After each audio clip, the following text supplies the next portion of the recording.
మీరు ఎప్పుడైనా మధ్యలో ఉంటే ఇద్దరు కలిసి కూర్చున్నా సరే వాళ్ళిద్దరూ వేరువేరుగా ఉన్నట్టే లెక్క.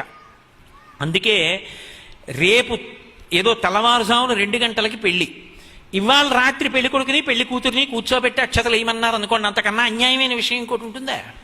అసలు ఆ కన్యాదాత తన కూతుర్ని కన్యాదానం చేశాడా? పెళ్ళయిందా? మంగళసూత్రం కట్టాడా? వాళ్ళిద్దరు ఎలా భార్యాభర్తలు అయ్యారు? నీకు కళ్యాణ మండపం దొరకలేదని రిసెప్షన్ పేరు చెప్పి వాళ్ళిద్దరినీ కూర్చోబెట్టావా? యువతల వాడు చేసుకున్న గాయత్రి సర్వనాశనం అయిపోయినా నీకు అక్కర్లా. ఏమని ఆశీర్వచనం చేయాలి వాళ్ళిద్దరికీ పిల్లలు పుట్టాలని?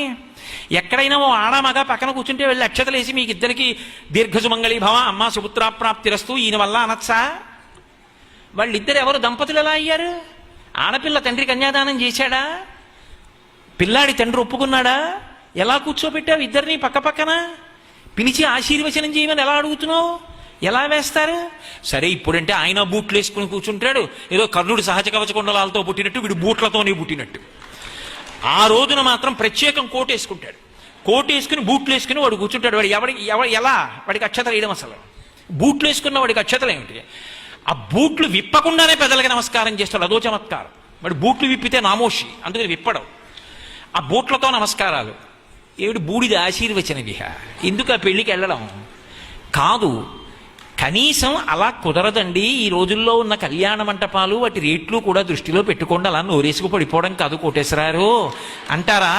మధ్యలో జలకుంభం పెట్టాలి, పెళ్లి కొడుకుని పెళ్లి కూతుర్ని కూర్చోబెట్టి మధ్యలో నీళ్ల బిందె పెట్టాలి. నీళ్ల బిందె పెడితే వాళ్ళిద్దరూ వేరువేరుగానే ఉన్నట్టు లెక్క.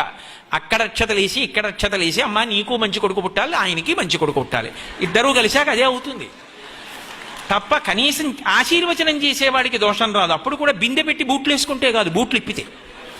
కాబట్టి ఏదైనా ఒకటి చేశాము అంటే శాస్త్రం అన్న మాట ఒకటి ఉంది, దానికి ఒక గౌరవం ఇచ్చింది. లేనినాడు దానికి ఎందుక తంతు? నిన్ననే కదా మీతో తల కొట్టుకున్నాను. శాస్త్రస్య గురువాక్యస్య సత్యబుద్ధ్యావధారణ సా శ్రద్ధా కడితా సిద్ధి యయా వస్తూపలభ్యతే. సంతోషంగా ఉండాలి కన్యాదానం చేసిన వాడు, సంతోషంగా ఉండాలి కోడలు వచ్చిన వాడు, సంతోషంగా ఉండాలి నవదంపతులంటే. అసలు ఆ శాస్త్రానికి ఓ మర్యాద ఏడిస్తే కదూ, చేసే క్రతువుకు గౌరవం ఉంటే కదూ అందరూ సంతోషంగా ఉండడం. చేసేవన్నీ తంతులు చేసి సంతోషాలు రమ్మంటే ఎక్కడి నుంచి వస్తాయి? సరే, ఈశ్వరుడు క్షమించి అట్లే అనుగ్రహించుగాక, మధ్యలో నాకెందుకు.